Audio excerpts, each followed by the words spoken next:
آزمون نوشتن اسه که بخشیده بر روز تحمل پذیری در مؤسسه تحصیلات میانه عمومی رقم 83 نوحه باباجان غفورов 7 روز قبل اعلام گردیده بود جمع بست شد. مهلت نوشتن اسه در موضوع تحمل پذیری یک هفته معین شده بود.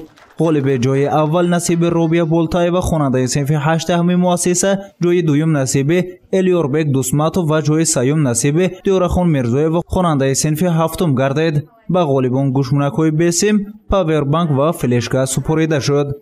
من از این نوشته خود به آن خلاصه آمدم که یتیمان را خفه نکنیم، هیچگاه آنها را نرنجانیم. باید آدمان یکدیگر را حرمت کنند، نباید از حرمت یکدیگر برآیند. باید دوستی و خرسندی باشد.